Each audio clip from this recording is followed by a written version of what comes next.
Hello guys. Okay. Mayam kumjari.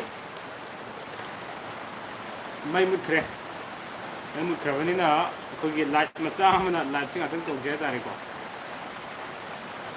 Okay, makam isa daba. Isa daba.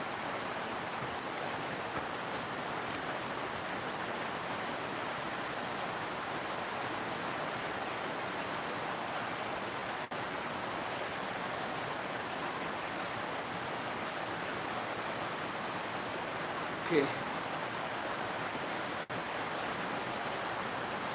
Mayam nungai biri ko. Ngasi live chat ta mayam tang thengase. Unu da bu kuire duka ya chang gi khang mudre tare ko.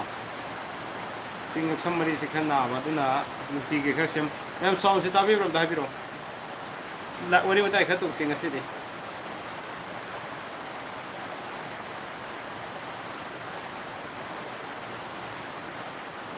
Nong Chudro. Oh, sui. Gopal Saramatai. Okay, thank you so much.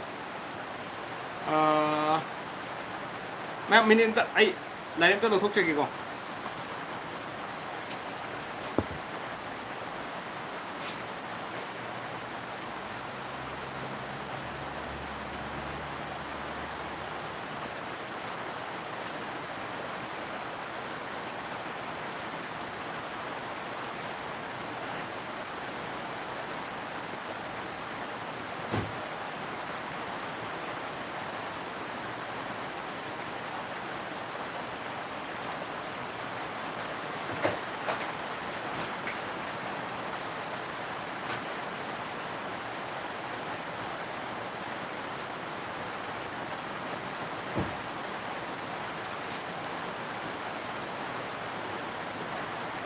Okay. Sorry for that, ma'am. It's Bisnupur to this way. Okay. Pinky Laima, thank you so much. Yamkana Subano Ramananda Nikujam. Yamkana Sui, Ramanda. Mangang Sograpum. Okay, thank you. Yam Kuriam Unadaba. And to Siri Fajan Unadab say Nahan, Live Hazara Maganda. Sang nine live sit again, Hyderamado, Adi Matunda Muki, Kenny. I have Changa Mukta Waiter. Sanga Mukta say among the accident of Toki. The accident in Marum Urakanda, second section and Topoka Lagi Waiter. Ado Nancy, Tavaka Suganda, Mukha Nuarata Bukalegi, but to give the tea, her semale. Therapy to get over there. I do not block Simon Jedre, Fuji Noki, a 2 months of the Semjerke. I am not Pamba, blocking the Matang down and the Semjerke. You could live to in a Matang down and the Pangtok Seragani. Udo Kuriamba, a secret topic, no topic, Tamjetre, so my Nong to visit the go. Young Kale Nong say, Lamp Gaming, okay. SS. Benedict Toudam Nong se khara kal male. Okay, sidu jam kale mo kon nong mo kon tabi rongani. Sophia Mayam ampum. Sophia Mayam. Ajabu thakasri. Okay, thank you so much. Mayam tarabane. Boris live entertainment. Hi, I'm okay. Hi, Boris. Okay. Ay hakchang am nuai de hojik siko. Sigi kano se lengban se nam thaki bai tare adune idea ma ta dre no ma kholna earpiece so yaude ai khar kan hajarake sumilla laima konjengong asi te thengnare ko live ta kari mathen sabige marup ai iro ma sajare ado kangho mo ke sajare ke bwml nungti gi live to na bo hona se am ai to na bo hona jare ko Nan to again Hyderamane, blocks in the Semzer again, a Kanjaramane, Changing among the Vadiki. I have some amount of Panjaki with them, Kajaki. Who is Changcham no idea. Even my book, the book we read, I said, I do not. Nan Sayul Gira Sipul record taurammadagi upload taurammadagi makha taba video amta ngamdre hatare ko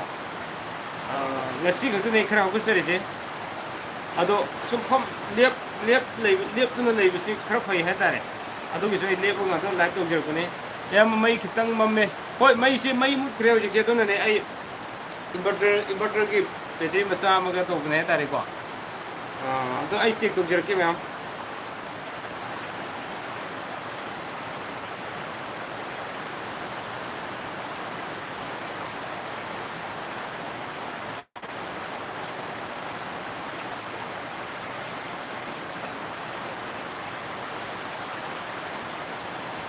Okay. Adu mayamna ai bamangda thamjakiba topic khara amu repeat tawjarane hatare video khara kakhiba yawre kakhiba video se aikoina YouTube ki maram de am kaina khangdabaga maram loinana kugi kani background music se bamangda inan thamjakiba dune background music se copyright free ne haiduna longse zero kana background music jum video manama manina kitang phajana bagi damak haidare sem sabo khra tawjaba kanda background music chi khra aing bugum khra hapsaki baidare adubo sahi amagi matungda claim to birakpadagi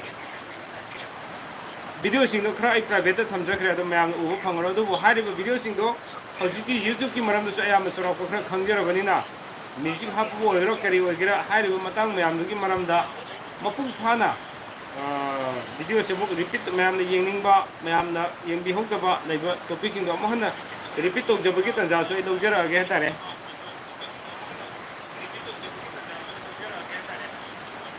chak chak ngom do sina kitang ware okay mayam comment ibiro ai gi lati comment pa jaba sina ai thong ne hatare ko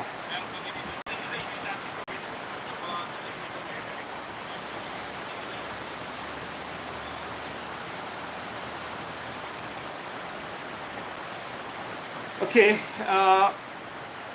mayam kari kari mathil jana birage.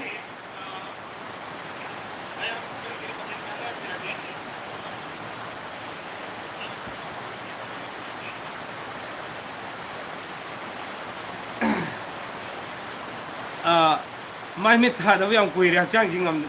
khus thang pi ya da bade hadare ko. Aduna kuji 시대디 학장주 파라가나데 마탕 토픽이 마탕 모나인 마탕 모나이나 도 아이 로이나 도카스라가니 아이기 로마 사레 오케이 땡큐 so much SS 베너지 타감 타모 하와이 차레 오케이 이사이사나 사비바 마텐스 하비로 도가 토픽 아마 마텐노 토픽 아마 파이카스나 보나 자기고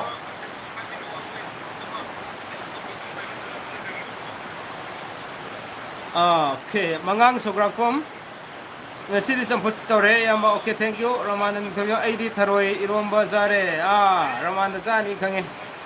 ps entertainment bro handak siroi salu bro ai siroi makti salu dre siroi yautrikanda siroi festival yaudri mamangda thaba mugi saloi hatare hotel ama makogi ambrose hotel do ambrose hotel no sangabane just like kogi classic hotel do na yam standard classic hotel gi standard da kogi khoda ukun praja makta ambrose hotel adam saga du ki invite from the accessory hatare luang chanu tamo nasidi nungai ba topic ama tawse okay yai karim topic tawsin habiro luang chanu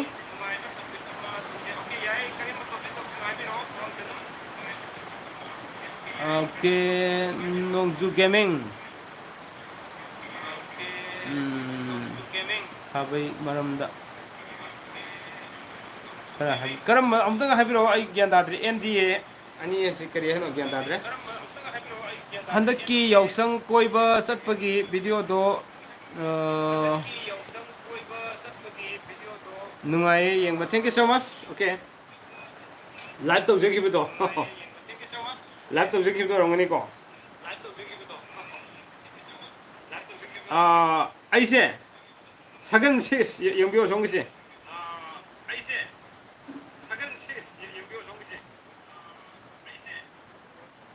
side amada khap paiba ma to bane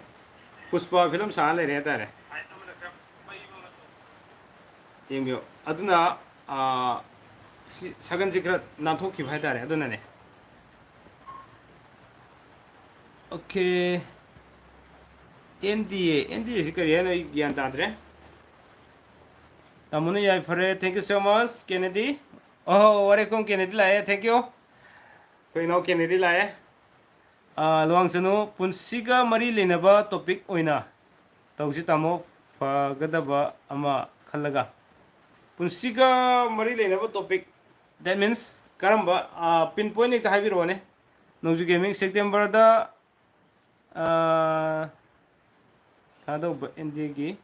exam oh NDA examination ki maramda okay NDA examination atu sidi personal on harage isana yobi boragadi aduga adugi exam dugi NDA exam ki maramda loina ma haibidi kitang pragaran he dare ko mane wangjing ki lesabi mayamda abe taibdo wangjing ki lesabi ma aina taibra sibo aina di dara moy benaji tawdam tamona ngang base tab yam nungaye thank you so much kana gum khana di tab dem ware ka haibiri bone ko kana gum khana de siam nae sakan se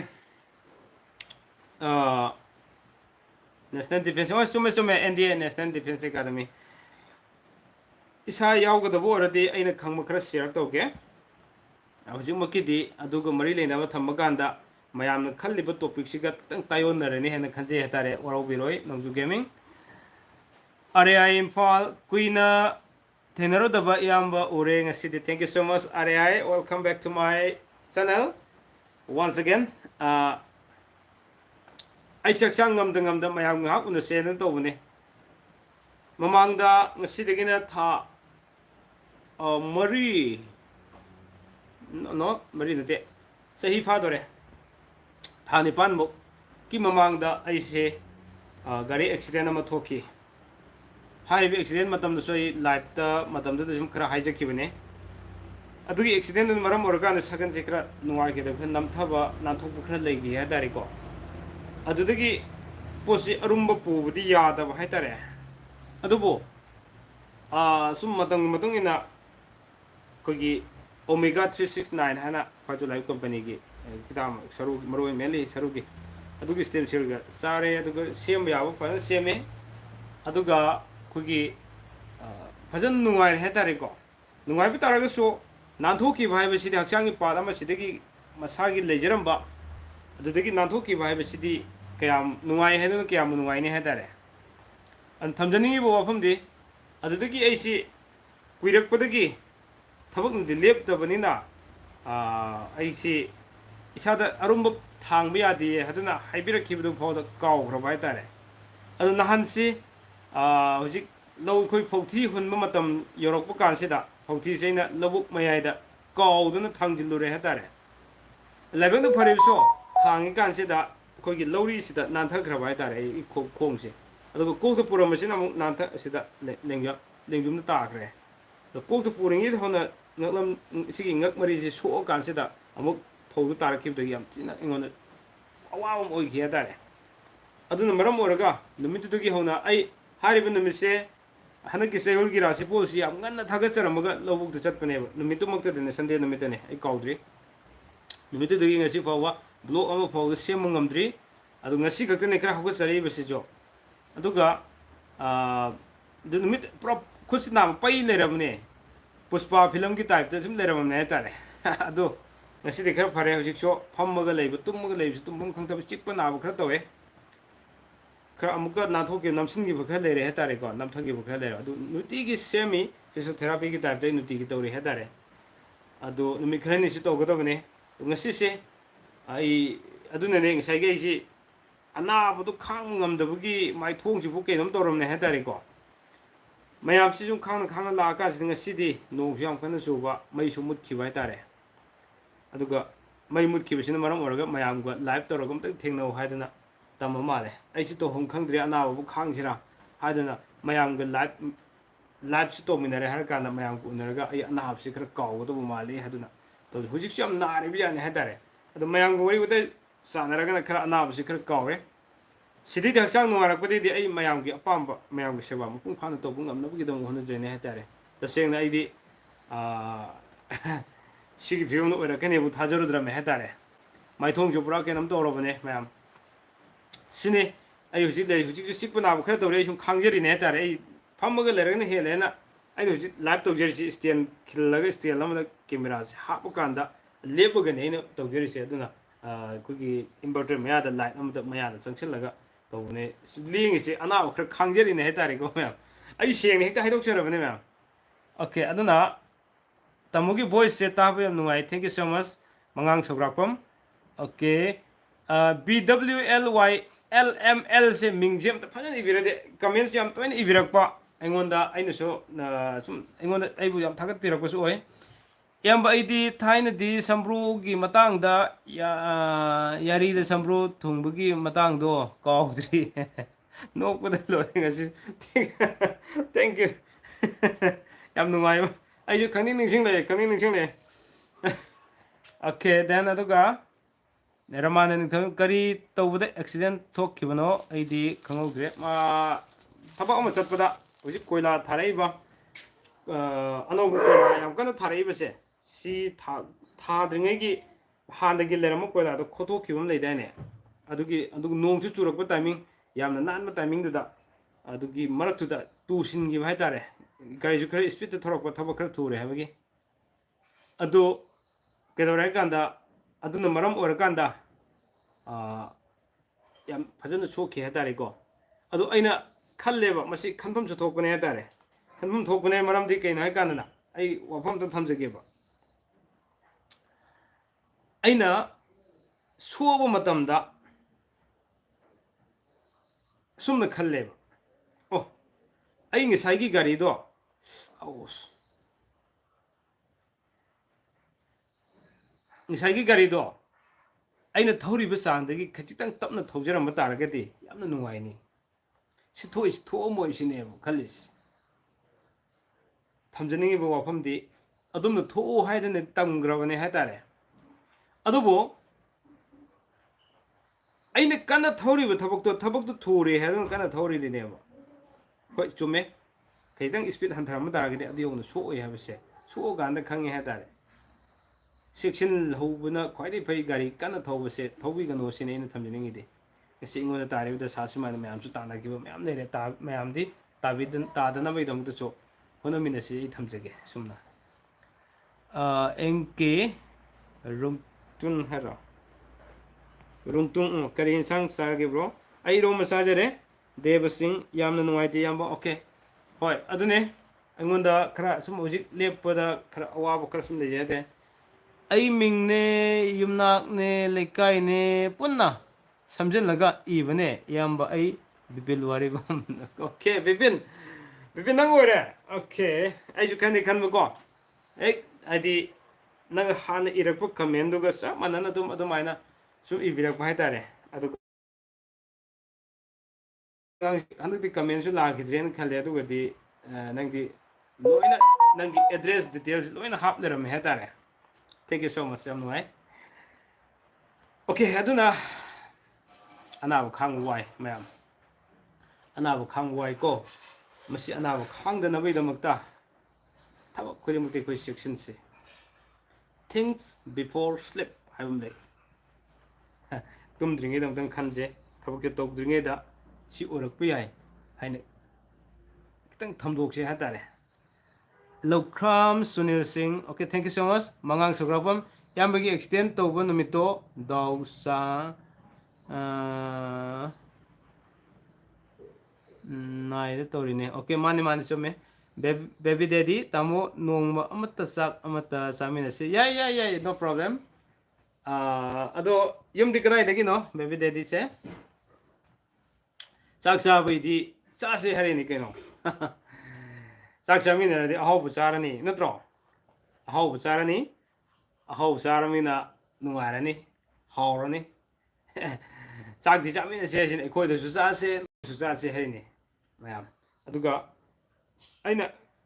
khanjabam nei ko mayam aigi khanjaba khara tang ningmu thungdribagini aina mayam da ꯃꯌꯥꯝꯒꯤꯗꯃꯛꯇꯗꯤ ꯗꯥꯎ ꯌꯥꯕ ꯌꯥꯗꯕ ꯆꯍꯤ ꯃꯇꯥꯡ ꯑꯗꯨ ꯑꯗꯥꯏꯅ ꯃꯌꯥꯝ ꯍꯥꯏꯖꯔꯤ ꯍꯥꯏꯇꯥꯔꯦ ꯑꯗꯣ ꯍꯥꯏꯖꯔꯤꯕ ꯑꯩ ꯏꯁꯥꯃꯛꯀꯤꯁꯨ ꯍꯧꯖꯤꯛ ꯍꯧꯖꯤꯛꯁꯦ ꯈ꯭ꯋꯥꯏꯗꯒꯤ ꯑꯩꯒꯤ ꯗꯁꯥ ꯌꯥꯝ ꯐꯠꯇꯕ ꯑꯃꯁꯨꯡ ꯑꯩꯒꯤ ꯈ꯭ꯋꯥꯏꯗꯒꯤ ꯗꯥꯎ ꯌꯥꯗꯕ ꯆꯍꯤ ꯃꯇꯥꯡ ꯍꯥꯏꯗꯣ ꯍꯧꯖꯤꯛꯁꯤꯅꯦ ꯍꯥꯏꯇꯥꯔꯦ ꯑꯗꯣ ꯈꯪꯅ ꯈꯪꯅ ꯗꯁꯥꯁꯨ ꯁꯨꯝ ꯇꯥꯒꯅꯤ ꯁꯤꯗꯤ ꯂꯤꯊꯣꯛꯄꯁꯨ ꯌꯥꯔꯣꯏ ꯌꯥꯝ ꯊꯨꯅ ꯐꯔꯣ ꯇꯥꯃꯣ ꯊꯦꯡꯛ ꯌꯨ ꯁꯣ ꯃꯆ ꯄꯨꯈ꯭ꯔꯝꯕꯝ ꯁꯌꯥꯗꯦꯕꯤ ꯊꯦꯡꯛ ꯌꯨ ꯁꯣ ꯃꯆ ꯌꯥꯝ ꯊꯨꯅ ꯐꯕ ꯑꯣꯏꯖꯔꯒꯦ ꯌꯥꯝ ꯅꯨꯡꯉꯥꯏꯖꯔꯦ ꯉꯁꯤꯗꯤ ꯑꯍꯥꯟꯕ ꯑꯣꯏꯅ ꯂꯥꯏꯚ ꯐꯪꯖꯔꯦ ꯊꯥꯒꯠꯆꯔꯤ ꯃꯪꯂꯦꯝꯕ ꯑꯉꯣꯝ thank you so much okay ꯊꯣꯏꯕ ꯂꯥꯡꯆꯥ bye okay okay okay bye ꯍꯥꯏꯔꯦꯔꯥ ꯈꯪꯗ꯭ꯔꯦ ꯉꯥꯅꯨ ꯊꯣꯡꯕ ꯑꯣꯏꯔꯅꯤꯀꯣ ꯆꯥꯛ ꯆꯥꯕꯁꯦ ꯈꯔ ꯆꯦꯛꯁꯤꯜꯂꯣ ꯉꯥꯅꯨ ꯊꯣꯡꯕꯒꯤ ꯋꯥꯔꯤ ꯀꯪꯉꯥ ꯊꯣꯡꯕꯒꯤ ꯋꯥꯔꯤ ꯌꯥꯝ ꯂꯩꯗꯥꯏꯅꯦ ꯑꯣꯀꯦ ꯀ꯭ꯋꯥꯀꯩꯊꯦꯜ ꯀꯣꯟꯖꯦꯡ ꯂꯩꯀꯥꯏꯗꯩꯅꯦ ꯏꯌꯥꯝꯕꯒꯤꯗꯤ ꯀꯥꯏꯗꯩ ꯑꯣꯏꯔꯕꯅꯣ ꯑꯣꯀꯦ ꯑꯩꯗꯤ ꯍꯩꯔꯣꯛꯇꯒꯤꯅꯦ ꯑꯩꯗꯤ ꯍꯩꯔꯣꯛꯇꯒꯤꯅꯦ ꯑꯣꯀꯦ ꯀ꯭ꯋꯥꯀꯩꯊꯦꯜꯁꯨ ꯌꯥꯝ ꯇꯣꯏꯅ ꯂꯥꯛꯑꯦ ꯑꯩꯈꯣꯏꯁꯨ ꯑꯗꯨ ꯃꯐꯝ ꯃꯐꯝꯗ ꯌꯥꯝ ꯆꯠꯂꯦ ꯍꯟꯗꯛꯇꯅ ꯑꯩ ꯈꯔ ꯂꯦꯞꯄꯤꯁꯤ ꯑꯅꯥꯕ ꯂꯩꯕꯗꯒꯤ ꯑꯗꯨꯒ ꯃꯌꯥꯝꯁꯨ ꯍꯧꯖꯤꯛꯁꯤ ꯀꯔꯤꯕꯨ ꯇꯧꯔꯒ ꯂꯦꯟꯅꯔꯤꯕꯒꯦ ꯁꯨꯝ ꯑꯩ ꯍꯧꯖꯤꯛꯁꯤ ꯑꯩꯈꯣꯏꯒꯤ ꯄꯥꯔꯁꯣꯅꯦꯂꯤꯇꯤ ꯗꯦꯕꯂꯞꯃꯦꯟꯒꯤ ꯑꯣꯏꯕ ꯀ꯭ꯂꯥꯁ ꯈꯔ ꯊꯥꯡꯖꯗ ꯇꯧꯖꯔꯤ ꯍꯥꯏꯇꯥꯔꯦꯀꯣ ꯑꯃꯗꯤ ꯇꯧꯒꯗꯧꯔꯤ ꯁꯤꯗꯩꯁꯤꯗ ꯃꯌꯥꯝ ꯐ꯭ꯔꯤꯗ ꯁꯨꯝ ꯌꯥꯎꯕ ꯌꯥꯒꯅꯤ ꯌꯥꯎꯕꯤꯅꯤꯡꯕꯁꯤꯡꯅ ꯑꯩꯉꯣꯟꯗ ꯑꯩ ꯄꯥꯔꯁꯣꯅꯦꯜ ꯅꯝꯕꯔꯗ ꯀꯟꯇꯦꯛ ꯇꯧꯕꯤꯔꯛꯄꯁꯨ ꯌꯥꯒꯅꯤ ꯄꯥꯔꯁꯣꯅꯦꯂꯤꯇꯤ ꯗꯦꯕꯂꯞꯃꯦꯟꯁꯤ ꯌꯥꯝ ꯇꯉꯥꯏ ꯐꯗꯕꯅꯤ ꯑꯩꯈꯣꯏꯁꯦ ꯃꯌꯥꯝ ꯊꯦꯡꯅꯕ ꯁ꯭ꯀꯤꯜ ꯗꯦꯕꯂꯞꯃꯦꯟ ꯀꯝꯃꯨꯅꯤꯀꯦꯁꯟ ꯀꯣ ꯍꯥꯏꯔꯤꯕ ꯃꯌꯥꯝꯁꯤꯡꯁꯤ ꯑꯩꯈꯣꯏ ꯈꯪꯃꯤꯟꯅꯕ ꯌꯥꯝ ꯇꯉꯥꯏ ꯐꯗꯦ ꯍꯥꯏꯇꯥꯔꯦ ꯑꯗꯣ ꯑꯅꯥꯕ ꯆꯩꯅꯥ ꯈꯥꯡꯅ ꯈꯥꯡꯅ ꯃꯃꯩ ꯃꯀꯣꯛ ꯁꯝꯅꯗꯕ ꯋꯥ ꯌꯥꯝ ꯉꯥꯡꯉ ꯃꯥꯜꯅꯦ ꯑꯩꯁꯦ ꯈꯪꯍꯟꯅꯤꯡꯕ ꯃꯌꯥꯝꯗ ꯎꯍꯟꯅꯤꯡꯕꯗꯤ ꯌꯥꯝ ꯌꯥꯝꯕ ꯍꯥꯏꯇꯥꯔꯦ ꯑꯗꯣ ꯈꯤꯇꯪ ꯑꯩꯁꯤ ꯀꯩ ꯍꯥꯏꯅꯤ ꯄꯥꯡꯒꯟ ꯁꯣꯟꯗꯅ ꯐꯃꯨꯡꯗ ꯂꯩꯔꯀꯥꯟꯗꯗꯤ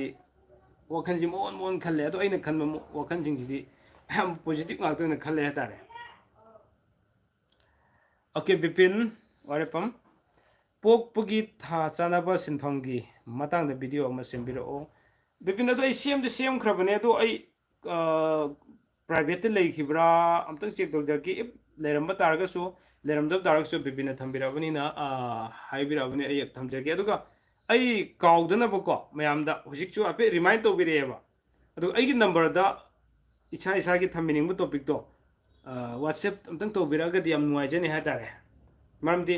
ꯑꯩ ꯍꯧꯖꯤꯛ ꯃꯊꯪ ꯃꯊꯪ ꯃꯌꯥꯝ ꯍꯥꯏꯔꯛꯄ ꯌꯥꯏ ꯀꯥꯎꯈꯤꯕ ꯌꯥꯏ ꯑꯗꯨꯒ ꯑꯩ ꯑꯃꯨꯛ ꯋꯥꯆꯞꯇ ꯇꯧꯕꯤꯔꯛ ꯇꯥꯔꯒꯗꯤ ꯍꯦꯟꯅꯁꯨ ꯈꯪꯖꯅꯤ ꯑꯗꯣ ꯍꯧꯖꯤꯛꯁꯨ ꯏꯕꯤꯔꯛꯑꯣ ꯋꯥꯆꯞꯇ ꯁꯨꯝ ꯇꯧꯕꯤꯔꯛꯑꯣ ꯍꯥꯏꯇꯥꯔꯦ ꯑꯩꯒꯤ ꯅꯝꯕꯔꯗ ꯀꯣ ꯁꯥꯟꯇ ꯁꯤꯡ ꯇꯥꯃꯣ ꯌꯥꯝꯅ ꯅꯨꯡꯉꯥꯏ ꯇꯥꯕꯗ ꯊꯦꯡꯛ ꯌꯨ ꯁꯣ ꯃꯆ ꯃꯌꯥꯝꯅ ꯑꯗꯨꯃꯥꯏꯅ ꯍꯥꯏꯕꯤꯔꯛꯄꯁꯨ ꯌꯥꯝ ꯅꯨꯡꯉꯥꯏ ꯑꯩ ꯑꯅꯥꯕꯒ ꯐꯒꯦ ꯇꯧꯋꯦ ꯍꯥꯏꯇꯥꯔꯦ K P S entertainment bro ꯚꯥꯏꯇꯦꯜ ꯂꯥꯏꯐꯀꯤ ꯑꯣꯐꯤꯁꯇ ꯆꯠꯄꯤꯗ꯭ꯔꯕꯣ ꯑꯩꯁꯦ ꯍꯛꯆꯥꯡ ꯉꯝꯗꯕꯩ ꯈꯔ ꯆꯠꯇ꯭ꯔꯦ ꯍꯟꯗꯛꯁꯤ ꯑꯗꯨꯕꯨ ꯆꯠꯂꯒꯅꯤ ꯍꯟꯗꯛ ꯆꯠꯂꯒꯅꯤ ꯃꯌꯥꯝꯒꯤ ꯁꯦꯕꯥ ꯃꯊꯪ ꯃꯅꯥꯎ ꯅꯥꯏꯅ ꯑꯗꯨꯃꯛ ꯇꯧꯔꯛꯑꯒꯅꯤꯀꯣ ꯑꯗꯒꯤ ꯊꯤꯡꯉꯨꯖꯥ ꯃꯣꯅꯤꯀꯥ ꯑꯩ ꯂꯥꯏꯚ ꯆꯪꯉꯛꯇ ꯉꯥꯏꯔꯦ ꯀꯔꯤ ꯇꯣꯄꯤꯛꯅꯣ ꯑꯃꯇ ꯃꯣꯅꯤꯀꯥ ꯉꯁꯤꯒꯤ ꯇꯣꯄꯤꯛꯁꯦ ꯃꯌꯥꯝꯒꯤ ꯑꯄꯥꯝꯕ ꯑꯩꯉꯣꯟꯗ ꯐꯣꯡꯗꯣꯛꯄꯤꯔꯛꯄ ꯃꯌꯥꯝꯅ ꯍꯥꯏꯅꯤꯡꯕ ꯈꯨꯗꯤꯡꯃꯛ ꯑꯩꯉꯣꯟꯗ ꯍꯥꯏꯕꯤꯔꯛꯄ ꯑꯗꯨꯒ ꯑꯩꯅ ꯉꯥꯡꯖꯔꯤꯕ ꯆꯣꯏꯔꯣꯟ ꯃꯌꯥꯝꯁꯤꯁꯨ ꯅꯣꯏꯅ ꯇꯥꯕꯤꯔꯤꯕꯁꯦ ꯑꯩꯒꯤ ꯇꯣꯄꯤꯛꯅꯤ ꯉꯁꯤꯒꯤ ꯑꯣꯏꯅꯗꯤ ꯋꯥꯔꯧꯕꯤꯔꯣꯏꯀꯣ ꯑꯁꯦꯡꯕꯅꯦ ꯑꯩ ꯍꯛꯆꯥꯡ ꯉꯝꯗꯕꯒꯤ ꯁꯨꯝ ꯑꯅꯥꯕ ꯈꯥꯡꯕ ꯑꯣꯏꯅ ꯃꯌꯥꯝꯒ ꯎꯅꯖꯔꯒ ꯃꯌꯥꯝꯁꯤ ꯑꯅꯥꯕ ꯈꯔ ꯀꯥꯎꯖꯩ ꯍꯥꯏꯗꯨꯅ ꯑꯩ ꯂꯥꯏꯚ ꯇꯧꯖꯔꯛꯄꯅꯤ ꯁꯤꯗꯩꯗꯤ ꯃꯊꯪ ꯃꯅꯥꯎ ꯅꯥꯏꯅ ꯑꯩ ꯇꯣꯄꯤꯛ ꯃꯊꯪ ꯃꯅꯥꯎ ꯅꯥꯏꯅ ꯊꯝꯖꯔꯛꯑꯒꯅꯤ ꯀꯣ ꯌꯥꯝ ꯅꯨꯡꯉꯥꯏꯕ ꯇꯣꯄꯤꯛ ꯑꯃ ꯂꯩꯔꯤ ꯌꯥꯝ ꯅꯨꯡꯉꯥꯏꯕ ꯌꯥꯏꯀꯣ ꯑꯩ ꯂꯣꯏꯅ ꯊꯝꯖꯔꯛꯀꯦ ꯑꯣꯀꯦ ꯑꯗꯨꯅ ꯃꯌꯥꯝꯅ ꯀꯃꯦꯟ ꯏꯕꯤꯔꯦ ꯑꯩꯗꯤ ꯅꯨꯡꯉꯥꯏꯖꯩꯀꯣ ꯊꯤꯡꯉꯨꯖ ꯃꯣꯅꯤꯀꯥ ꯑꯣꯀꯦ ꯑꯣꯀꯦ ꯇꯥꯃꯣ ꯁꯝꯄ꯭ꯔꯨꯗ ꯁꯝ ꯆꯣꯝꯕꯒꯤ ꯑꯦꯁ ꯕꯦꯅꯔꯖꯤꯠ ꯁꯝ ꯆꯣꯝꯕꯒꯤ ꯃꯇꯥꯡꯁꯨ ꯑꯩ ꯇꯧꯖꯔꯛꯀꯦ ꯐꯣꯜ ꯁꯦꯝꯕꯤꯔꯛꯑꯣ ꯚꯤꯗꯤꯑꯣ ꯍꯣꯏ ꯁꯦꯝꯖꯔꯛꯀꯦ ꯆꯞ ꯃꯥꯟꯅꯩꯀꯣ ꯍꯧꯖꯤꯛ ꯕꯦꯅꯔꯖꯤꯠ ꯑꯩ ꯋꯥꯆꯞꯇ ꯑꯃꯨꯛꯀ ꯏꯕꯤꯔꯛꯑꯣꯀꯣ ꯑꯅꯥꯕ ꯌꯥꯝ ꯊꯨꯅ ꯐꯕ ꯑꯣꯏꯕꯤꯔꯣ ꯊꯦꯡꯛ ꯌꯨ ꯁꯣ ꯃꯆ ꯗꯅꯦꯁꯣꯔꯤ ꯑꯅꯥꯕ ꯈꯥꯡꯖꯔꯤꯕꯅꯤ ꯑꯩꯁꯨ ꯋꯥꯔꯤ ꯁꯥꯖꯔꯤꯁꯦ ꯃꯌꯥꯝꯒ ꯅꯣꯡ ꯆꯨꯕ ꯂꯦꯞꯈ꯭ꯔꯕ ꯃꯥꯜꯂꯦ ꯃꯈꯣꯟ ꯇꯥꯈꯤꯗ꯭ꯔꯦ ꯍꯣꯏ ꯂꯦꯞꯈ꯭ꯔꯦ ꯃꯌꯥꯝꯒꯤꯗꯤ ꯈꯪꯗꯦ ꯑꯩꯈꯣꯏ ꯁꯣꯝꯒꯤꯗꯤ ꯅꯣꯡ ꯆꯨꯕ ꯂꯦꯞꯈ꯭ꯔꯦ ꯅꯣꯡ ꯆꯨꯕ ꯂꯦꯞꯄꯕꯅꯤꯅ ꯍꯨꯃꯥꯡꯁꯨ ꯁꯧꯔꯦ ꯃꯩꯗꯤ ꯑꯗꯨꯃꯛ ꯃꯨꯠꯈ꯭ꯔꯦ ꯃꯩ ꯃꯨꯠꯂꯤꯁꯤ ꯀꯗꯥꯏꯗꯅꯣ ꯑꯩꯈꯣꯏꯒꯤ ꯇꯦꯛꯄ ꯈꯣꯠꯄ ꯈꯔ ꯌꯥꯎꯔꯝꯒꯗꯧꯕ ꯃꯥꯜꯂꯤꯀꯣ mayam video su seng dabra mai di khram mamme aduga mai thong ju mai phuk ta da bagi khar phibam phajaram mani ana bani na ke banan bagi wakhan kem dei jade ngonda aduga lat ngatang tok jarap ka sida mayam no thokpirak pe siden ai nuai jaba leitre ngasi di ana ba loi kaw tho gai tum ba nuai na tum ga do ma Victory Kaching Tabam. Hello, sir. Okay. Hello, Victory. Kibo kuire. Saksara bo sir. Okay. Saksare. Ang susara mani. Then sorry. Saying okay. Thank you so much. Then sorry. Songtam. Saying Adam. Okay. Thank you so much. Okay. Duna. I can look at the room. To be ba. Hana look at the topium the key. Yamba yam saying Adam. Makasa to be. Okay. Thank you so much. I chat again. Now, karamba look at sige. Hi, bada.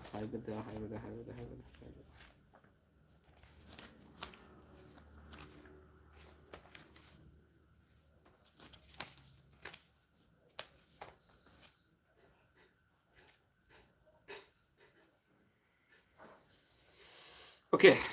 Aina mamangda topic ama thamkiba amatang pagasage.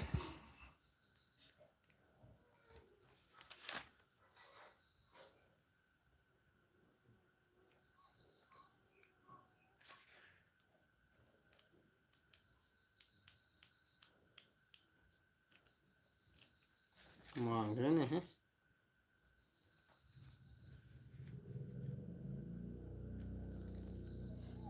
Okay. Snere. Kugi yelhen haitare. Yelhen ni matang se.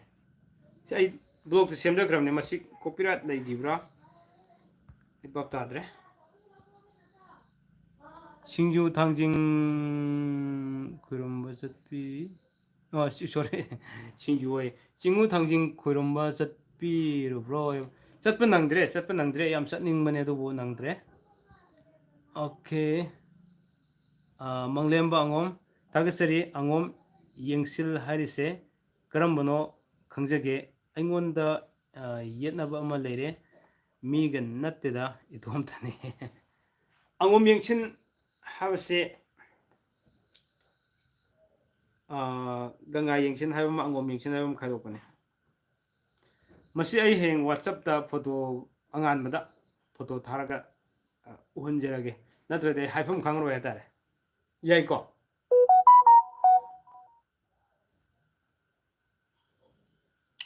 okay ngam sound fan tabiri ko akogi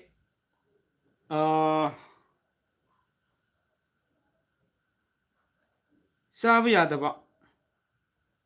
thagi oina chaba yadaba insang khara lei hariba insang singse kari thada sigi insang singse chaba yade habasi haujikti thausa nadre plus thausa dabi mathakta amka kedoba chagadaba insang singbu leiselektre hatare mamangai matamda yam sigumbasi chana kangonsi am thamame masi khangchinbadidi am kanaba amu oi hatare mayam khangningdro karamba thada habadi thadagi matungina chaba yadaba habadi madu charaga sigani habadi nataba madu charaga oirakpa hakchang na kari oirak I habadu se koi khangma tangai phade hatare masi mayam khangje habra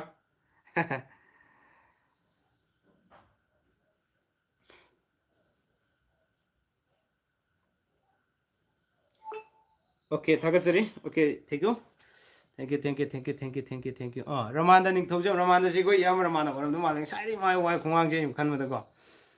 isai herabadi isai amta sakpiro kai isai sakpiro haibiro mayam haibiro isai doi sakjage tamugi number su haibiro mo okay ai haijage ai number okay ai number se live khodi ki haijabane live tha da kuiramne amka haijage adum mayam da bu khangbe ngadi 700 59 833 96 अमुका हाइजर के 70059839396 okay यारे को बेनजे करी मथेल no ख्वाइदगी पामे पामना चाबु चाबुगी यamba अइना ख्वाइदगी palm चाबदे कोई मिटेगी इंसान उती हाइदारे उती से यम पामना चाजे then सरी सोंगथाम अइ यामना खंगनिंगे अदुबो मई लोइगदोरे सिजो अवाबमने एसएस बेनजे तोदा ओके तामो ओजेस मंगांग सोराबो यामबगी व्हाट्सएप ग्रुप लेरबदी ननाउगी नंबर सु एड तोबु यागदरा व्हाई नॉट जानी कइगे मिलोन एड तोनर इनाउ करिगे यारो जुम अइंगो अइगी व्हाट्सएप ता थाबिरो अदुगा मिंग नोंग लोन इबिरो अदुगा जुम एड तोजरके पीके सब्सक्राइबर ग्रुप हाइदुना अखोय ग्रुप म हांगे हातारेको कुमार जी खुनो ओके कुमार जी खुनो उन हाइसे थागी दुदी थोइदोक्तरे हप्तागी मनुंगी ओइना हाइबिरो प्लीज हप्तागी चैवलगी दो चैवलगी से मथंग मथंग पाइजरके थागी जाना खतंग हाइजगे थागी से खरा मरु ओइजरपने कुमार जी मथंग पाइजरकेको थागी से हांदोक लेरे हातारे लोइनमक आइजु बाय हात तौबुदी नतबनिना नोमगी चांग नायना सुम तौसे हारगते लाइफ से मथंग मनाव नायना सुम पांथोकमिनासिको आदि मथंगीदा मथंग तंग पाइजरके ai wa ngang yam soire anaba khang ngang wi hetare ai ko mite gi tha da sajibu tha de hoi ko purnima singakham adom sahi kya subirage mingo pham khanggedre oro bigano ai dasayam tagan ba sahi do hujik lei sahi ni phu inaw ko biru jare sahi hanbiragana adagi hanbidragana am he ko biru jare ming hide ko ru jare kem to saugero sahi ni phu jak lauri hujik se ni phu gi dasa ne je ina ni phu gi dasa da hai tare ko gi kano se anabu khangaga live to biri je aduna ne yam number se amutanga haibiro okay hage ai sida phone am ti jarake ko ai number do sida jarake sign manipur haina ko sign manipur haina hojik message ama lakane ba sisi ai atopa channel amane ba ko sisi mayam na subscribe to biro sida jo video sigi tongano video khrai semjar ke na khanjeri sida anak chakchang ngam gidabagi ngam dabane do si mayam na subscribe khara support to biro sida sum top video khara mayam na uhanjirak na bagi damai hona jere tare ado sign manipur haino ji message am lake sidai da ai gi number do mak thajara ge tare 70059839396 70059839396 yung biyo mayam sign manipur haino ma lakani sidai phone number irani tare mane ko sabu ya da buse kangi ninge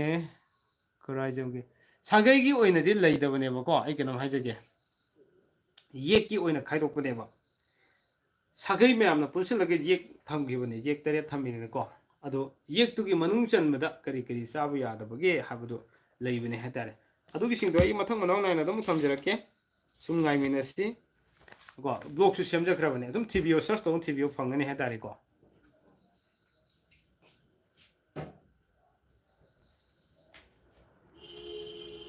okay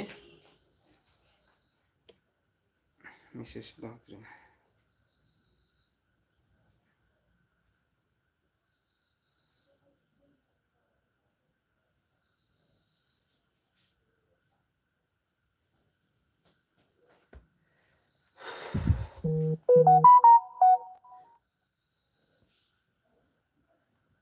Mrs. is the thar, Mayam, the Uri Brew, the Hungry. Mrs. Phone number, Hajar, good Mayam, Mrs. the Toby, and one of the top three.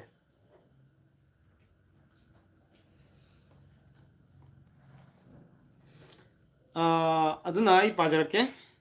Sajibu Taze Sida Laputaro Zaba with the Punil Harishing Sahi de Hai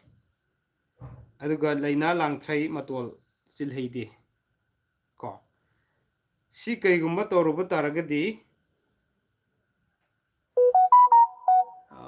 ꯊꯣꯛꯇꯦꯅ ꯍꯥꯏꯔꯤꯀꯣ ꯑꯗꯨ ꯑꯣꯏꯇꯥꯔꯒꯗꯤ ꯑꯩꯅ ꯁꯤꯗꯤ ꯏꯕ ꯃꯦꯁꯦꯖꯁꯨ ꯌꯥꯗꯕ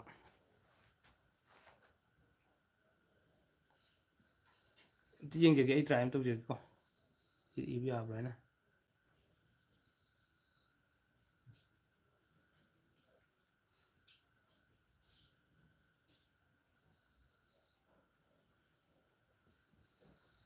ꯌꯥꯗ꯭ꯔꯦ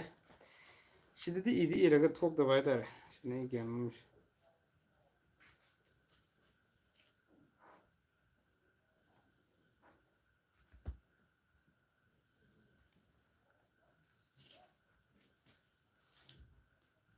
okay ꯄꯨꯔꯅꯤꯃꯥ ꯆꯤꯡꯉꯥꯡꯈꯝ ꯑꯗꯨꯗꯤ ꯑꯩꯅ ꯍꯟꯖꯔꯦ ꯏꯕꯨꯡꯉꯣ ꯀꯧꯖꯒꯦ okay ꯀꯧꯕꯤꯌꯨ ꯌꯥꯏ ꯅꯥꯎ ꯁꯖꯤꯕꯨ ꯊꯥꯒꯤꯗꯣ ꯂꯐꯨ ꯇꯔꯣꯒ ꯐꯨꯅꯤꯜꯒꯁꯤ ꯆꯥꯍꯩꯗꯦ ꯍꯥꯏꯕꯅꯦꯕ ꯑꯗꯨꯒ ꯂꯩꯗꯅ ꯂꯩꯅꯥ ꯂꯥꯡꯊ꯭ꯔꯩ ꯃꯇꯣꯜꯁꯤ ꯆꯤꯜꯍꯩꯗꯦ ꯍꯥꯏꯕꯅꯦ ꯑꯗꯣ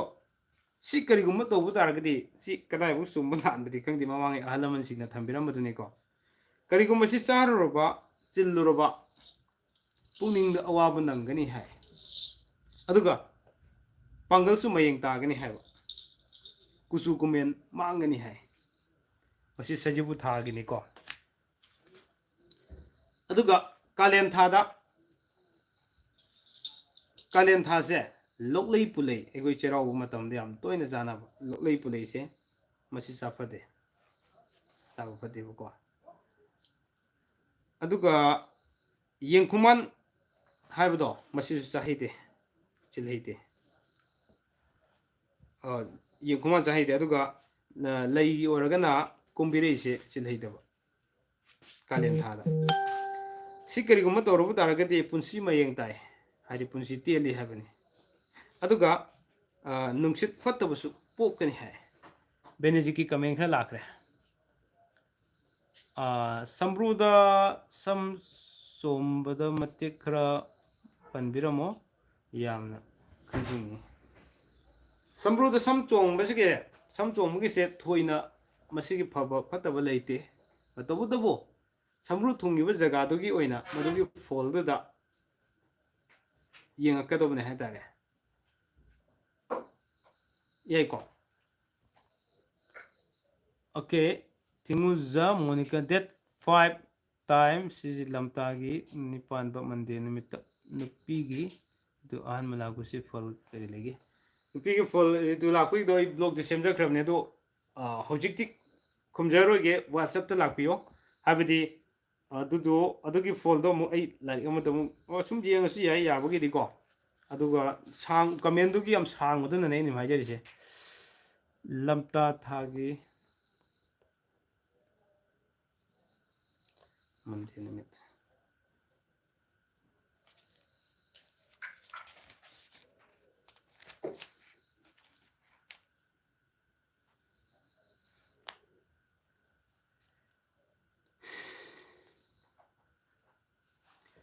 ꯅꯤꯡꯊꯧꯀꯥꯕꯗꯤ ꯌꯥꯝ ꯐꯩ ꯃꯄꯨꯔꯣꯏꯕ ꯌꯥꯝ ꯅꯤꯡꯒꯜꯂꯦ ꯍꯥꯏ ꯑꯗꯨꯒ ꯑꯃꯨꯛ ꯑꯩꯈꯣꯏꯒꯤ ꯂꯝꯇꯥ ꯊꯥꯗ ꯑꯣꯏꯔꯒꯅ ꯏꯔꯥꯡ ꯈꯔ ꯄꯥꯝꯒꯟꯒꯅꯤ ꯍꯥꯏ ꯁꯨꯝꯅ ꯂꯩ ꯑꯗꯨꯒ ꯃꯥꯒꯤ ꯁꯤꯁꯤ ꯄꯥꯟꯕ ꯍꯥꯏꯕꯗꯨꯗꯤ ꯑꯗꯨꯒꯤ ꯂꯥꯏꯔꯤꯛꯇꯨꯃ ꯁꯨꯝ ꯂꯩꯈ꯭ꯔꯦ ꯁꯣꯐꯤꯌꯥ ꯃꯌꯨꯝꯒꯨꯝ ꯊꯣꯛꯇꯦ ꯑꯣꯀꯦ ꯑꯩ ꯁꯤꯅ ꯁꯨꯝ ꯍꯥꯏꯖꯔꯛꯀꯦ 700-598-3396 ꯑꯃꯨꯛꯇꯒ ꯍꯥꯏꯖꯒꯦ 700-598-3396 ꯑꯩ ꯁꯤꯗꯗꯤ ꯏꯔꯒ ꯁꯨꯝ ꯊꯣꯛꯇ꯭ꯔꯦ ꯀꯃꯥꯏꯅ ꯇꯧꯔꯤꯖꯥꯠꯅꯣ ꯈꯪꯗ꯭ꯔꯦ ꯇꯧꯕꯒꯤꯗꯤ ꯑꯩꯅ ꯁꯤꯒꯤ ꯐꯣꯟꯁꯤꯗꯒꯤ ꯑꯩꯅ ꯍꯣꯠꯁꯄꯣꯠ ꯊꯥꯕꯗꯨꯅ ꯑꯣꯏꯔꯝꯕꯁꯨ ꯌꯥꯏ ꯉꯛꯁꯝꯗ ꯁꯝꯕ꯭ꯔꯨ ꯊꯨꯡꯕꯒꯤ ꯃꯇꯥꯡꯗ ꯍꯥꯏꯕꯤꯔꯝꯃꯣ ꯉꯛꯁꯝꯗꯨ ꯑꯣꯏꯔꯝꯗ ꯌꯦꯠꯂꯝꯗ ꯍꯥꯏꯕ ꯑꯃ ꯂꯩꯕꯅꯦ ꯌꯦꯡꯕꯤꯌꯣꯗꯣ ꯑꯗꯨꯒ ꯅꯤꯛꯁꯣꯟ ꯕꯥꯏ ꯑꯣꯀꯦ ꯕꯥꯏ ꯁꯨꯔꯕꯂꯥ ꯂꯩꯃꯄꯣꯛꯄꯝ ꯇꯥꯃꯣ ꯃꯉꯥꯡ ꯁꯂꯥꯏꯒꯤ ꯆꯥꯕ ꯌꯥꯗꯕꯁꯦ ꯍꯥꯏꯕꯤꯔꯝꯃꯨ ꯑꯣꯀꯦ ꯇꯥꯃꯣ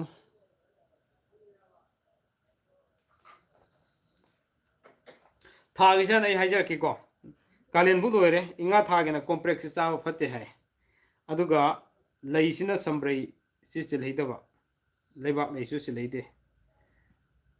ꯏꯉꯥ ꯊꯥꯒꯤꯅꯤꯀꯣ ꯍꯥꯏꯁꯦ ꯑꯗꯨꯒ ꯁꯤ ꯀꯩꯒꯨꯝꯕ ꯆꯥꯔꯨꯔꯕ ꯆꯤꯜꯂꯨꯕ ꯇꯥꯔꯒꯗꯤ ꯌꯥꯝꯅ ꯐꯠꯇꯕ ꯂꯥꯏꯅꯥ ꯀꯌꯥ ꯅꯥꯒꯜꯂꯦ ꯍꯥꯏ ꯑꯗꯨꯒ ꯏꯉꯦꯟ ꯊꯥꯗ ꯌꯦꯟꯄꯠꯁꯦ ꯑꯗꯨꯒ ꯀꯛꯂꯥ ꯀꯝꯕꯣꯡ ꯍꯥꯏꯔꯤꯕꯁꯤꯡꯁꯤ ꯆꯥꯍꯩꯗꯦ ꯍꯥꯏ ꯑꯗꯨꯒ ꯀꯩ ꯂꯩꯈ꯭ꯔꯦ ꯂꯩꯅ ꯍꯥꯎꯔꯩ ꯊꯔꯣꯁꯦ ꯁꯤꯜꯍꯩꯗꯦ ꯍꯥꯏꯕ ꯑꯗꯨꯒ ꯊꯋꯥꯟ ꯊꯥꯗ ꯑꯣꯏꯔꯒꯅ ꯂꯣꯛꯂꯩ ꯄꯨꯂꯩ ꯀꯧꯈꯥ ꯆꯥꯍꯩꯗꯦ ꯍꯥꯏ ꯑꯗꯨꯒ ꯂꯩꯅ ꯌꯦꯔꯨꯝ ꯂꯩ ꯊꯔꯣ ꯆꯤꯜꯍꯩꯗꯕ ꯀꯔꯤꯒꯨꯝꯕ ꯁꯤ ꯆꯥꯔꯨꯔꯕ ꯆꯤꯜꯂꯨꯕ ꯇꯥꯔꯒꯗꯤ ꯎꯁꯥꯔꯥꯏ ꯂꯥꯏꯊꯨꯡ ꯄꯛꯏ ꯍꯥꯏꯗꯨꯅ ꯏꯕꯤꯔꯝꯃꯦ ꯁꯨꯝꯅ ꯉꯛꯁꯝ ꯑꯣꯏꯔꯣꯝ ꯊꯨꯡꯕꯗ ꯁꯝꯕ꯭ꯔꯨ ꯊꯨꯡꯕꯒꯤ ꯃꯇꯥꯡꯗ ꯍꯥꯏꯕꯤꯔꯝꯃꯣ ꯔꯣꯖꯤ ꯑꯁꯦꯞ ꯅꯨꯄꯤꯅ ꯑꯣꯏꯔꯝꯗ ꯉꯛꯁꯝꯗ ꯊꯨꯡꯕ ꯑꯣꯏꯔꯒꯗꯤ ꯌꯥꯝꯅ ꯐꯕ ꯑꯣꯏ ꯀꯣ ꯑꯐꯕ ꯐꯣꯜ ꯂꯩꯒꯅꯤ ꯑꯗꯨꯒ ꯅꯨꯡꯉꯥꯏꯕꯤꯔꯤꯕ꯭ꯔꯣ ꯑꯣꯖꯥ ꯀꯥꯃꯦꯁꯣꯔ ꯁꯨꯔꯆꯥꯟꯗ ꯊꯧꯗꯥꯝ ꯑꯣꯀꯦ ꯅꯨꯡꯉꯥꯏꯖꯔꯤ welcome back to my channel welcome back to my live stream ꯌꯥꯝ ꯅꯨꯡꯉꯥꯏꯖꯩ ꯃꯌꯥꯝ ꯂꯥꯛꯄꯤꯕ ꯑꯗꯨꯒ ꯃꯊꯪꯗ ꯂꯥꯡꯕꯟ ꯊꯥꯁꯦ ꯄꯥꯡꯈꯣꯛ ꯌꯦꯟꯕꯨꯟ ꯑꯗꯨꯒ ꯍꯥꯏꯔꯤꯁꯤꯡꯁꯤ ꯆꯥꯍꯩꯗꯦ ꯑꯗꯨꯒ ꯂꯩꯅ ꯎꯔꯤ ꯂꯩ ꯁꯤ ꯆꯤꯜꯍꯩꯗꯦ ꯅꯨꯡꯒꯥꯔꯩ ꯁꯤꯅꯆꯤꯡꯕ ꯆꯤꯜꯍꯩꯗꯦ ꯀꯔꯤꯒꯨꯝꯕ ꯁꯤ ꯇꯧꯔꯨꯕ ꯆꯥꯔꯨꯔꯕ ꯆꯤꯜꯂꯨꯕ ꯇꯥꯔꯒꯗꯤ ꯑꯩꯈꯣꯏꯒꯤ ꯄꯨꯛ ꯅꯥꯕ ꯈꯣꯠꯄ ꯈꯔ ꯇꯧꯒꯅꯤ ꯍꯥꯏ ꯑꯣꯀꯦ ꯗꯦꯟ ꯑꯗꯨꯒ ꯃꯦꯔꯥ ꯊꯥꯗ ꯁꯤꯅ ꯃꯥꯏꯔꯦꯟ ꯃꯇꯣꯟꯁꯦ ꯃꯥꯏꯔꯦꯟ ꯃꯅꯥ ꯃꯇꯣꯟꯁꯦ ꯑꯗꯨꯒ ꯇꯣꯛꯅꯤꯡꯈꯣꯛꯁꯨ ꯆꯥꯍꯩꯗꯦ ꯍꯥꯏ ꯂꯩꯅ ꯈꯔꯨꯝ ꯂꯩꯁꯣꯛ ꯄꯦꯔꯨꯛ ꯂꯩ ꯆꯤꯜꯍꯩꯗꯦ ꯀꯩꯒꯨꯝꯕ ꯆꯤꯜꯂꯨꯕ ꯆꯥꯔꯨꯕ ꯇꯥꯔꯒꯗꯤ ꯁꯤꯡꯂꯤ ꯅꯥꯎꯔꯤ ꯁꯣꯛꯅꯕ ꯄꯨꯛꯅꯤꯡ ꯂꯥꯏꯗꯨꯡ ꯄꯛꯏ ꯍꯥꯏ ꯑꯗꯨꯒ ꯍꯤꯌꯥꯡꯒꯩ ꯊꯥꯗ ꯍꯪꯒꯥꯝ ꯄꯦꯔꯨꯛ ꯎꯌꯦꯟ ꯂꯥꯕ ꯆꯥꯍꯩꯗꯦ ꯍꯥꯏ ꯂꯩꯅ ꯅꯨꯃꯤꯠ ꯂꯩꯁꯦ ꯆꯤꯜꯍꯩꯗꯕ ꯍꯥꯏꯇꯥꯔꯦ ꯃꯁꯤꯒꯤ ꯐꯣꯜꯅ ꯌꯥꯔꯤ ꯌꯥꯈꯣꯡ ꯂꯩꯈꯥꯗ ꯆꯝꯕꯨꯂꯥꯏ ꯂꯩꯅꯥ ꯄꯣꯛꯏ ꯍꯥꯏ ꯑꯗꯨꯒ ꯄꯣꯏꯅꯨ ꯊꯥꯗꯅ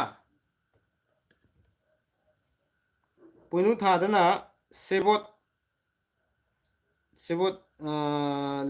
ꯂꯤꯟꯁꯥꯟꯕꯤ ꯑꯗꯨꯒ ꯁꯦꯕꯣꯠ ꯃꯈꯩ ꯍꯦꯛ ꯁꯦꯕꯣꯠ ꯍꯥꯏꯕ ꯌꯥꯁꯦ ꯄꯣꯏꯅꯨ ꯊꯥꯗ ꯆꯥꯍꯩꯗꯦ ꯂꯩꯅ ꯂꯥꯡꯊ꯭ꯔꯩ ꯀꯕꯣꯛ ꯂꯩ ꯆꯤꯜꯍꯩꯗꯕ ꯑꯗꯨꯒ ꯃꯍꯩꯗꯤ ꯌꯥꯔꯤꯗ ꯂꯨꯝꯂꯥꯏ ꯂꯥꯏꯊꯨꯡ ꯄꯣꯛꯏ ꯍꯥꯏ ꯋꯥꯛꯆꯤꯡ ꯊꯥꯗꯅ ꯎꯁꯣꯏ ꯁꯣꯏꯖꯤꯟ ꯑꯗꯨꯒ ꯁꯣꯏꯕꯨꯝ ꯑꯗꯒꯤ ꯇꯦꯡꯅꯧ ꯃꯥꯟꯕꯤ ꯆꯥꯍꯩꯗꯦ ꯍꯥꯏ ꯑꯗꯨꯒ ꯂꯩꯗꯅ ꯂꯩꯔꯤ ꯀꯣꯝꯕꯤꯔꯩ ꯍꯥꯏꯔꯤꯕꯁꯤꯡꯁꯤ ꯆꯤꯜꯍꯩꯗꯦ ꯍꯥꯏꯕ ꯃꯍꯩꯅ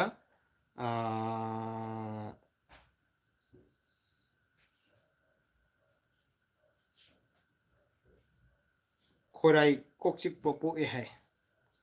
ꯑꯗꯨꯒ ꯐꯥꯏꯔꯦꯟ ꯊꯥꯗꯅ ꯐꯩꯖꯥ ꯐꯛꯐꯥꯏ ꯌꯦꯝꯄꯠ ꯆꯥꯍꯩꯗꯕ ꯑꯗꯨꯒ ꯂꯩꯅ ꯁꯅꯥꯔꯩ ꯆꯤꯜꯍꯩꯗꯦ ꯃꯍꯩꯗꯤ ꯑꯍꯣꯔꯥꯏ ꯍꯥꯏꯕ ꯂꯩꯅꯥ ꯑꯗꯨ ꯊꯨꯡꯒꯅꯤ ꯍꯥꯏ ꯀꯣ ꯑꯗꯨꯒ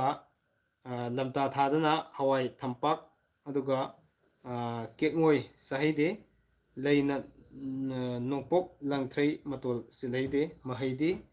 ꯂꯥꯡꯐꯩꯗ ꯁꯤꯌꯦ ꯑꯗꯨꯒ ꯐꯝꯕꯤ ꯀꯪꯉꯦ ꯍꯥꯏ ꯑꯗꯨꯒ ꯑꯇꯣꯞ ꯑꯇꯣꯞꯄ ꯂꯩꯅꯥ ꯀꯌꯥ ꯑꯃꯁꯨ ꯅꯥꯒꯅꯤ ꯍꯥꯏ ꯑꯁꯨꯝꯅ ꯍꯥꯏ ꯑꯗꯨꯒ ꯑꯩ ꯃꯈꯥ ꯀꯃꯦꯟꯁꯤ ꯄꯥꯖꯒꯦ ꯌꯥꯝ ꯀꯨꯏꯅꯗꯤ ꯊꯥꯖꯔꯣꯏꯒꯤ ꯂꯥꯏꯐꯁꯤ ꯑꯅꯥꯕꯁꯤ ꯈꯤꯇꯪ ꯅꯨꯡꯉꯥꯏꯖꯗꯦ ꯏꯌꯥꯝꯕ ꯅꯥꯡꯒꯟꯒꯤ ꯌꯦꯠꯂꯣꯝ ꯊꯪꯕꯗ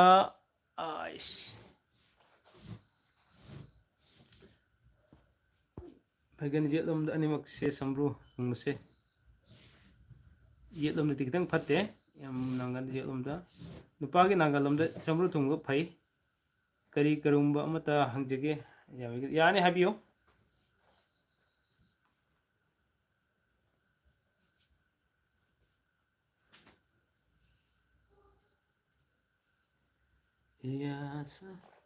ꯑꯣꯀꯦ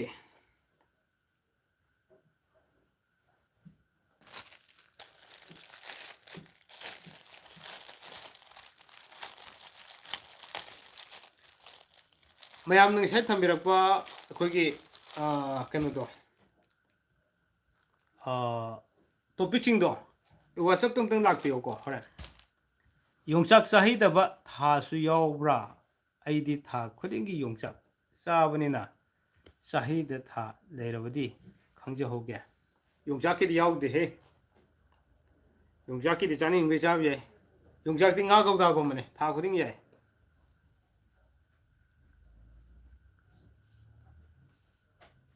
ꯑꯇꯩ ꯍꯥꯏꯕꯤꯔꯛꯑꯣ ꯂꯥꯏꯚ ꯂꯣꯏꯗꯣꯏꯔꯥ ꯃꯌꯥꯝ ꯂꯣꯏꯁꯤꯜꯂꯁꯤꯔꯥ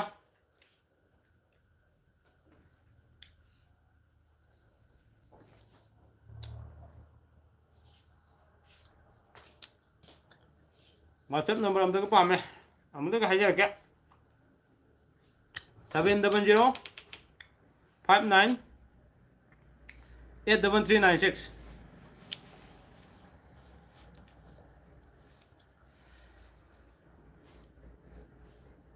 ꯀꯔꯤ ꯑꯣꯏꯅ ꯑꯩ ꯁꯒꯟ ꯅꯥꯕꯅꯦ ꯁꯒꯟꯁꯤ ꯅꯥꯟꯊꯣꯛꯈꯤꯕꯒꯤ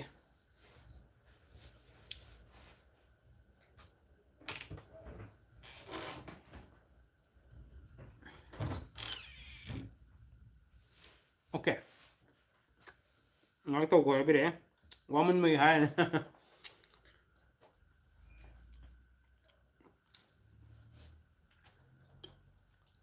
ꯂꯥꯏꯚꯁꯨ ꯅꯨꯡꯇꯤꯒꯤ ꯇꯧꯁꯤꯔꯥ ꯃꯌꯥꯝ ꯀꯃꯦꯟꯇ ꯏꯕꯤꯔꯛꯑꯣꯅꯦ ꯑꯩ ꯄꯥꯖꯔꯛꯀꯦ ꯅꯨꯡꯇꯤꯒꯤ ꯇꯧꯁꯤꯔꯥ ꯅꯣꯡ ꯅꯣꯡꯃ ꯀꯥꯜꯂꯒ ꯇꯧꯁꯤꯔꯥ ꯊꯥ ꯑꯃꯗ ꯀꯌꯥꯔꯛ ꯇꯧꯁꯤꯒꯦ ꯆꯌꯣꯜ ꯑꯃꯗ ꯀꯌꯥꯔꯛ ꯇꯧꯁꯤꯒꯦ ꯂꯥꯏꯚꯁꯦ ꯀꯔꯤ ꯀꯔꯤ ꯅꯨꯃꯤꯠꯇꯅ ꯃꯌꯥꯝꯒꯤ ꯀꯟꯚꯤꯅꯦꯟ ꯑꯣꯏꯕꯤꯒꯦ ꯍꯥꯏꯕꯗꯨ ꯉꯁꯤꯗꯤ ꯀꯃꯦꯟ ꯃꯌꯥꯝꯒꯤ ꯀꯃꯦꯟꯗꯒꯤ ꯑꯝꯇ ꯇꯥꯖꯍꯧꯒꯦ ꯑꯗꯨꯒ ꯑꯩ ꯁꯤꯟꯖꯅꯕꯒꯤꯗꯃꯛ ꯍꯣꯠꯅꯖꯔꯛꯀꯦ ꯍꯥꯏꯇꯥꯔꯦ ꯇꯥꯕꯗ ꯅꯨꯡꯉꯥꯏ ꯊꯦꯡꯛ ꯌꯨ ꯁꯣ ꯃꯁ ꯑꯅꯥꯕꯒ ꯀꯥꯎꯏꯍꯦ ꯑꯗꯨꯃꯥꯏꯅ ꯍꯥꯏꯕꯤꯔꯛꯄꯁꯦ ꯇꯁꯦꯡꯅ ꯑꯣꯀꯦ ꯃꯌꯥꯝꯁꯨ ꯂꯥꯏꯚ ꯇꯧꯕꯗꯨ ꯆꯥꯅ ꯆꯥꯅ ꯇꯧꯅꯩ ꯑꯩꯗꯤ ꯑꯗꯨꯒꯤ ꯅꯠꯇꯦꯀꯣ ꯁꯨꯝ ꯁ꯭ꯋꯥꯏꯗ ꯂꯩꯔꯝꯕꯒꯤ ꯑꯩꯒꯤ ꯏꯃꯥꯅ ꯊꯝꯕꯤꯔꯝꯕꯒꯤ ꯆꯥꯕꯅꯦ ꯌꯥꯏ ꯏꯌꯥꯝꯕ ꯇꯧꯁꯦ ꯌꯦꯁ ꯑꯦꯕ꯭ꯔꯤꯗꯦ ꯑꯣꯀꯦ ꯃꯌꯥꯝ ꯍꯥꯏꯕꯤꯔꯛꯑꯣ ꯃꯌꯥꯝ ꯍꯥꯏꯕꯤꯔꯛꯑꯣ ꯑꯦꯕ꯭ꯔꯤꯗꯦ ꯑꯣꯏꯔꯒꯅ ꯀꯔꯝꯕ ꯇꯥꯏꯃꯤꯡ ꯍꯥꯏꯕ ꯇꯥꯏꯃꯤꯡ ꯑꯃ ꯅꯥꯏꯅ ꯇꯧꯁꯦ ꯑꯗꯨꯒ ꯅꯨꯡꯇꯤ ꯅꯨꯃꯤꯠ ꯈꯨꯗꯤꯡꯒꯤꯗꯤ ꯉꯝꯃꯛꯇꯕꯁꯨ ꯌꯥꯏ ꯑꯗꯣ ꯍꯛꯆꯥꯡꯁꯤꯅ ꯐꯔꯕꯨꯗꯤ ꯉꯝꯃꯛꯀꯅꯤꯀꯣ ꯃꯇꯝ ꯑꯃꯗ ꯇꯧꯔꯝꯃꯦꯗꯅ ꯄꯨꯡꯁꯤꯡ ꯅꯥꯏꯅ ꯇꯧꯔꯝꯕꯗꯣ ꯑꯗꯨꯒꯨꯝꯗꯅ ꯑꯩꯈꯣꯏ ꯄꯨꯡ 9 ꯈꯨꯗꯤꯡꯒꯤꯗ ꯀꯩꯅꯣ ꯃꯇꯝ ꯑꯃ ꯇꯧꯔꯝꯕꯗꯣ ꯑꯗꯨ ꯂꯥꯏꯚꯇꯨ ꯅꯨꯡꯇꯤꯒꯤ ꯇꯣꯄꯤꯛ ꯑꯃꯃꯝ ꯊꯝꯕ ꯁꯤꯁꯨ ꯑꯗꯨꯝ ꯇꯧꯅꯕ ꯍꯣꯠꯅꯁꯦ ꯃꯌꯥꯝꯒꯤ ꯑꯗꯒꯤ ꯅꯨꯡꯇꯤꯒꯤ ꯇꯧꯕꯁꯤꯗ ꯈꯤꯇꯪ ꯃꯔꯛ ꯑꯃ ꯅꯨꯡꯇꯤꯒꯤ ꯇꯧꯔꯀꯥꯟꯗ ꯑꯁꯤ ꯌꯦꯡꯅꯤꯡꯗꯕ ꯑꯃ ꯌꯥꯎꯔꯦꯒ ꯍꯥꯏꯅꯔꯛꯄꯁꯨ ꯌꯥꯎꯈꯤ ꯍꯥꯏꯇꯥꯔꯦ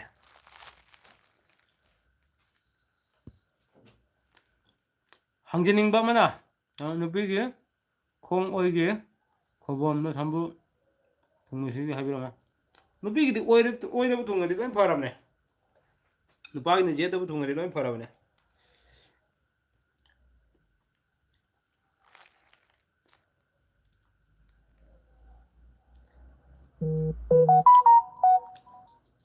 ꯃꯌꯥꯝ ꯑꯩꯅ ꯉꯥꯏꯖꯔꯤꯕ ꯀꯃꯦꯟꯁꯤ ꯃꯌꯥꯝ ꯊꯥꯔꯛꯇ꯭ꯔꯦ ꯂꯥꯏꯚ ꯂꯣꯏꯁꯤꯜꯂꯁꯤ ꯍꯥꯏꯔ ꯃꯥꯜꯂꯦꯗ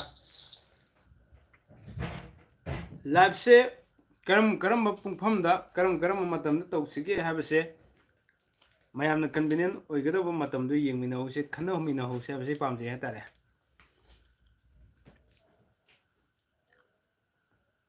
ꯄꯣꯛꯄ ꯅꯨꯃꯤꯠ ꯈꯛꯇꯗ ꯆꯥꯅꯕ ꯁꯤꯟꯐꯝ ꯍꯥꯏꯕ ꯌꯥꯔꯣꯏ ꯃꯉꯥꯡ ꯆꯧꯔꯥꯛꯄꯝ ꯄꯣꯛꯄ ꯅꯨꯃꯤꯠ ꯈꯛꯇꯗ ꯍꯥꯏꯕ ꯌꯥꯗꯦ ꯆꯥꯅꯕ ꯁꯤꯟꯐꯝꯗꯤ ꯍꯣꯏ ꯂꯩꯗꯤ ꯂꯩ ꯑꯗꯨ ꯈꯛꯇꯗ ꯑꯗꯨꯝ ꯆꯠꯈꯤꯕꯗꯤ ꯌꯥꯗꯦ ꯍꯥꯏꯕꯅꯤꯗ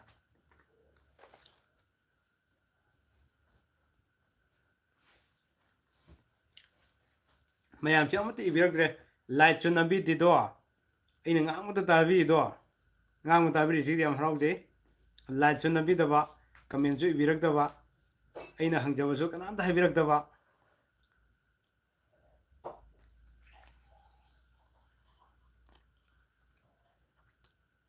10 PM ꯈꯤꯇꯪ ꯊꯦꯡꯒꯗꯧ ꯃꯥꯜꯂꯦ 10 PM 10 PM ꯍꯧꯔꯒꯗꯤ ꯈꯔ ꯊꯦꯡꯒꯗꯧ ꯃꯥꯜꯂꯦ ꯑꯗꯣ ꯌꯦꯡ ꯁꯨꯝ ꯈꯟꯅꯁꯤ ꯃꯌꯥꯝꯅ ꯍꯥꯏꯕꯤꯔꯛꯄꯗꯨꯅꯤꯀꯣ ꯃꯌꯥꯝꯅ ꯇꯧꯁꯦ ꯍꯥꯏꯕꯗꯣ ꯑꯩ ꯇꯧꯖꯔꯛꯀꯅꯤ ꯍꯥꯏꯇꯥꯔꯦ ꯑꯣꯀꯦ ꯀꯃꯦꯟꯗ ꯁꯨꯝ ꯏꯕꯤꯔꯛꯑꯣ ꯃꯌꯥꯝ ꯂꯥꯏꯚ ꯇꯧꯕꯒꯤ ꯃꯑꯣꯡ ꯃꯇꯧꯁꯤ ꯀꯃꯥꯏꯅ ꯇꯧꯁꯤꯒꯦ ꯍꯥꯏꯕꯁꯤ ꯉꯁꯤꯒꯤꯗꯤ ꯑꯩ ꯄꯣꯊꯥꯖꯔꯒꯦ ꯃꯌꯥꯝ ꯋꯥꯔꯧꯕꯤꯕ ꯌꯥꯗꯦ ꯂꯥꯏꯚ ꯇꯧꯈꯤꯁꯤꯁꯨ ꯌꯥꯝ ꯍꯥꯏꯕꯤꯔꯛꯏ ꯑꯩ ꯈꯤꯇꯪ ꯋꯥꯕꯒꯤꯅꯦ ꯍꯛꯆꯥꯡꯁꯦ ꯁꯤ ꯈꯤꯇꯪ ꯅꯥꯕ ꯍꯥꯏꯇꯥꯔꯦꯀꯣ ꯑꯗꯨꯅ ꯁꯨꯝ ꯍꯣꯏ ꯑꯅꯥꯕꯕꯨꯗꯤ ꯀꯥꯎꯊꯣꯛꯑꯦ ꯑꯗꯨ ꯀꯨꯏꯅ ꯁꯨꯃꯥꯏꯅ ꯁꯨꯝ ꯂꯩꯔꯒ ꯍꯣꯔꯦꯟ ꯑꯃꯨꯛ ꯀꯝꯗꯧꯔꯛꯀꯗꯒꯦ ꯍꯥꯏꯕꯁꯤ ꯈꯪꯗꯕꯅꯤꯅ ꯍꯥꯏꯇꯥꯔꯦ ꯅꯨꯡꯇꯤꯒꯤ ꯊꯥꯔꯒ ꯅꯨꯡꯇꯤ ꯎꯅꯔ ꯂꯣꯏꯔꯦ ꯀꯩꯅꯣ ꯃꯌꯥꯝ ꯑꯗꯣ ꯄꯨꯡꯐꯝꯗꯣ ꯃꯌꯥꯝꯅ ꯀꯟꯚꯤꯅꯤꯌꯦꯟ ꯑꯣꯏꯒꯗꯕ ꯍꯥꯏꯗꯤ ꯁꯤ ꯃꯇꯝꯗꯅ ꯍꯦꯟꯅ ꯅꯨꯡꯉꯥꯏꯅꯤ ꯍꯥꯏꯕꯗꯣ ꯄꯨꯡ ꯑꯩꯈꯣꯏꯒꯤ ꯄꯨꯡ ꯇꯔꯥ ꯑꯃꯗꯤ ꯍꯥꯏꯕꯤꯔꯛꯈ꯭ꯔꯦ ꯑꯗꯨꯒ 9:30 ꯑꯃꯁꯨ ꯍꯥꯏꯕꯤꯔꯛꯑꯦ ꯌꯦꯡꯁꯦ ꯃꯌꯥꯝꯅ ꯍꯥꯏꯕꯁꯤꯗꯒꯤ ꯁꯨꯝ ꯑꯗꯨꯒ ꯏꯞ ꯀꯩꯒꯨꯝꯕ ꯑꯩ ꯉꯁꯤ ꯅꯣꯡꯃꯁꯤ ꯁꯝꯇꯥꯏꯝꯁ ꯊꯕꯛ ꯆꯠꯊꯣꯛꯄꯅ ꯃꯔꯝ ꯑꯣꯏꯔꯒ ꯂꯥꯏꯚ ꯊꯥꯕ ꯉꯝꯗ꯭ꯔꯦꯒ ꯍꯥꯏꯔꯕ ꯃꯌꯥꯝꯗꯨꯁꯨ ꯈꯪꯍꯟꯖꯕ ꯅꯪꯍꯧꯗ꯭ꯔꯕ ꯍꯥꯏꯇꯥꯔꯦ ꯉꯝꯍꯧꯗ꯭ꯔꯕ ꯃꯌꯥꯝꯁꯤꯅ ꯑꯩꯉꯣꯟꯗ ꯋꯥꯔꯧꯕꯤꯗꯣꯏꯅꯦꯕ ꯑꯗꯨ ꯃꯇꯝꯗꯅ ꯀꯃꯥꯏꯅ ꯇꯧꯁꯤꯒꯦ ꯍꯥꯏꯕꯁꯤꯁꯨ ꯈꯟꯅꯃꯤꯟꯅꯍꯧꯁꯦ ꯍꯥꯏꯇꯥꯔꯦ ꯑꯩꯒꯤ ꯆꯦꯅꯦꯜꯗꯤ ꯃꯌꯥꯝꯒꯤꯗꯃꯛꯇ ꯊꯝꯖꯕ ꯆꯦꯅꯦꯜꯅꯤ ꯄꯩꯁꯥ ꯇꯥꯟꯖꯒꯦ ꯍꯥꯏꯗꯨꯅ ꯊꯝꯖꯕ ꯆꯦꯅꯦꯜꯁꯨ ꯅꯠꯆꯗꯦ ꯑꯗꯨꯒ ꯉꯁꯤ ꯁꯃꯥꯖꯁꯤꯗ ꯉꯁꯤ ꯁꯣꯁꯥꯏꯇꯤꯁꯤꯗ ꯃꯥꯡꯊꯔꯛꯑꯕ ꯑꯩꯈꯣꯏꯒꯤ ꯀꯪꯂꯩꯄꯥꯛꯁꯤꯒꯤ ꯃꯩꯍꯧꯔꯣꯟꯗꯒꯤ ꯂꯩꯔꯛꯑꯕ ꯆꯠꯅꯕꯤꯁꯤꯡ ꯏꯄꯥ ꯏꯄꯨꯁꯤꯡꯅ ꯊꯝꯕꯤꯔꯝꯕ ꯆꯠꯅ ꯀꯥꯡꯂꯣꯟ ꯃꯌꯥꯝꯁꯦ ꯈꯖꯤꯛꯇꯪ ꯑꯣꯏꯔꯁꯨ ꯑꯩꯈꯣꯏ ꯄ꯭ꯔꯃꯣꯠ ꯇꯧꯕꯗ ꯈꯖꯤꯛꯇꯪ ꯑꯣꯏꯔꯁꯨ ꯑꯩꯈꯣꯏ ꯄꯨꯈꯠꯃꯤꯟꯅꯕꯗ ꯃꯇꯦꯡ ꯑꯣꯏꯒꯗ꯭ꯔꯥ ꯈꯟꯖꯗꯨꯅ ꯆꯦꯅꯦꯜ ꯑꯁꯤ ꯍꯥꯡꯗꯣꯛꯆꯕꯅꯤ ꯍꯥꯏꯇꯥꯔꯦ ꯑꯗꯨꯕꯨ ꯀꯔꯤꯒꯨꯝꯕ ꯀꯥꯟꯗ ꯁꯨꯝ ꯃꯌꯥꯝꯒꯤ ꯏꯟꯇꯔꯇꯦꯟꯃꯦꯟ ꯑꯣꯏꯅꯕꯁꯨ ꯍꯦꯛ ꯅꯨꯡꯉꯥꯏꯅꯕꯒꯤꯁꯨ ꯊꯦꯡꯅꯖꯕ ꯑꯩꯅ ꯍꯦꯛ ꯅꯨꯡꯉꯥꯏꯌꯦꯅ ꯈꯟꯖꯕ ꯚꯤꯗꯤꯑꯣ ꯑꯁꯤ ꯃꯌꯥꯝꯗꯁꯨ ꯍꯦꯛ ꯁꯤꯌꯔ ꯇꯧꯖꯕ ꯁꯤꯒꯨꯝꯕꯁꯨ ꯈꯔ ꯌꯥꯎꯋꯦ ꯃꯗꯨꯃꯛꯅ ꯑꯩ ꯑꯗꯣꯝꯗ ꯄꯨꯔꯥ ꯐꯣꯀꯁ ꯇꯧꯔꯒ ꯊꯝꯖꯕ ꯅꯠꯆꯗꯦ ꯍꯥꯏꯇꯥꯔꯦ ꯑꯩꯒꯤꯗꯤ ꯃꯃꯥꯡꯉꯩ ꯑꯍꯜ ꯂꯃꯟꯁꯤꯡꯅ ꯊꯝꯕꯤꯔꯝꯕ ꯆꯠꯅ ꯀꯥꯡꯂꯣꯟꯁꯤꯡꯁꯦ ꯑꯩꯈꯣꯏ ꯄꯨꯡꯃꯨꯠ ꯍꯦꯛ ꯃꯨꯠꯈꯤꯕ ꯇꯥꯔꯒꯗꯤ ꯖꯦꯅꯦꯔꯦꯁꯟ ꯑꯃꯗ ꯀꯔꯤꯃꯠꯇ ꯈꯪꯍꯧꯗꯕ ꯇꯥꯔꯒꯗꯤ ꯑꯩꯈꯣꯏꯗꯤ ꯌꯥꯝ ꯃꯥꯡꯖꯕ ꯂꯥꯛꯀꯗ꯭ꯔꯥ ꯈꯟꯖꯩ ꯍꯥꯏꯇꯥꯔꯦ ꯃꯗꯨꯗꯒꯤ ꯈꯤꯇꯪ ꯑꯣꯏꯔꯁꯨ ꯁꯥꯐꯅꯕꯒꯤꯗꯃꯛꯇꯅꯤ ꯈꯟꯖꯩ ꯃꯄꯥꯒꯤ ꯑꯃꯗꯤ ꯃꯃꯥꯒꯤ ꯃꯄꯣꯛ ꯅꯨꯃꯤꯠꯇ ꯑꯣꯏꯕꯁꯤꯕꯨ ꯀꯔꯤ ꯂꯩꯕꯒꯦ ꯑꯉꯥꯡ ꯑꯣꯏꯕꯒꯤ ꯑꯣꯏꯔꯝꯒꯗꯕ ꯃꯥꯜꯂꯦ ꯃꯄꯣꯛ ꯅꯨꯃꯤꯠꯇ ꯑꯉꯥꯡ ꯑꯣꯏꯕ ꯍꯥꯏꯕꯗꯤ ꯑꯉꯥꯡ ꯁꯦꯝꯕ ꯍꯥꯏꯕꯅꯦ ꯃꯗꯨ ꯈꯤꯇꯪ ꯐꯠꯇꯦꯀꯣ ꯃꯗꯨ ꯐꯠꯇꯦ ꯑꯩꯅ ꯊꯦꯡꯅꯖꯕꯗ ꯃꯃꯥꯒꯤ ꯅꯨꯃꯤꯠ ꯑꯗꯒꯤ ꯃꯃꯥ ꯑꯃꯗꯤ ꯃꯄꯥꯒꯤ ꯃꯄꯣꯛ ꯅꯨꯃꯤꯠꯇ ꯑꯉꯥꯡ ꯁꯦꯝꯕꯤꯅꯨ ꯍꯥꯏꯕꯅꯤ ꯑꯩ ꯃꯃꯥꯡꯗ ꯊꯝꯖꯈꯤꯕꯅꯤ ꯖꯨꯝꯕꯥꯂꯣꯟ ꯂꯝꯖꯤꯡ ꯍꯥꯏꯗꯨꯅ ꯑꯩ ꯇꯥꯡꯀꯛ 40-50ꯒꯤ ꯃꯊꯛꯇ ꯑꯩ ꯁꯦꯝꯖꯈꯤꯕꯅꯤ ꯑꯦꯄꯤꯁꯣꯠ 9ꯗꯀꯣ ꯑꯗꯨꯗ ꯑꯌꯥꯝꯕꯁꯨ ꯌꯥꯎꯔꯕꯅꯤ ꯑꯗꯨꯁꯨ ꯌꯦꯡꯕꯤꯌꯨ ꯑꯗꯨꯒ ꯍꯧꯖꯤꯛꯁꯨ ꯑꯩ ꯌꯦꯡꯕꯤꯍꯧꯗꯕ ꯇꯥꯔꯒꯁꯨ ꯍꯧꯖꯤꯛ ꯍꯥꯏꯖꯒꯦ ꯃꯃꯥ ꯑꯃꯗꯤ ꯃꯄꯥꯒꯤ ꯃꯄꯣꯛ ꯅꯨꯃꯤꯠꯇ ꯌꯥꯔꯤꯃꯈꯩ ꯑꯉꯥꯡ ꯁꯦꯝꯕꯤꯅꯨ ꯑꯉꯥꯡ ꯁꯦꯝꯕꯗꯨꯅꯤ ꯑꯉꯥꯡ ꯑꯣꯏꯕ ꯍꯥꯏꯁꯦ ꯅꯍꯥꯛꯄꯝ ꯔꯤꯡꯀꯨ okay crafts journal with me every Monday okay ꯀꯃꯦꯟ ꯑꯃ ꯂꯥꯛꯑꯦ every Monday ꯌꯦꯠ ꯊꯪꯕ ꯅꯈꯥꯡꯗ ꯊꯨꯡꯕ ꯁꯝꯕ꯭ꯔꯨꯒꯤ ꯑꯐ ꯐꯠꯇꯁꯦ ꯀꯩ ꯂꯩꯒꯦ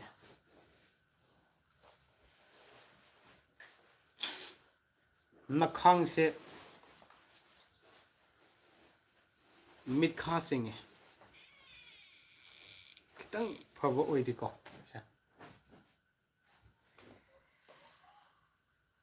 ꯑꯣꯀꯦ ꯑꯗꯨꯗꯤ ꯑꯩꯅ ꯂꯥꯏꯚ ꯂꯣꯏꯔꯒꯦ ꯍꯦꯛ ꯍꯥꯏꯔꯨꯕꯒ ꯃꯌꯥꯝꯅ ꯂꯣꯏꯈꯤꯅꯣ ꯇꯧꯈꯤꯁꯦ ꯍꯥꯏꯔꯛꯇꯣꯏꯅꯦꯗꯣ ꯅꯍꯥꯟꯃꯈꯩ ꯂꯥꯏꯚ ꯊꯥꯔꯨꯗꯕꯁꯦ ꯌꯥꯝ ꯂꯥꯜꯂꯦ ꯍꯥꯏꯇꯥꯔꯦ ꯑꯩꯁꯦ ꯑꯗꯨꯕꯨ ꯇꯣꯏꯅ ꯊꯥꯕ ꯉꯝꯅꯕ ꯍꯣꯠꯅꯖꯒꯦ ꯃꯌꯥꯝꯅ ꯅꯥꯕ ꯌꯥꯗꯦꯅꯁꯨ ꯀꯟꯅ ꯍꯥꯏꯕꯤꯔꯛꯑꯦ ꯅꯥꯕ ꯌꯥꯝ ꯊꯨꯅ ꯐꯅꯕꯁꯨ ꯍꯣꯠꯅꯖꯒꯦ ꯃꯌꯥꯝꯒꯤ ꯁꯦꯕꯥ ꯃꯄꯨꯡ ꯐꯥꯅ ꯇꯧꯕ ꯉꯝꯅꯕꯒꯤꯗꯃꯛ ꯍꯣꯠꯅꯖꯒꯦ ꯃꯌꯥꯝꯒꯤꯗꯃꯛꯇ ꯑꯉꯝꯕ ꯊꯥꯛꯇ ꯀꯔꯤꯒꯨꯝꯕ ꯈꯔꯗꯤ ꯁꯨꯝ ꯇꯧꯖꯔꯝꯒꯦ ꯍꯣꯠꯅꯖꯔꯝꯒꯦ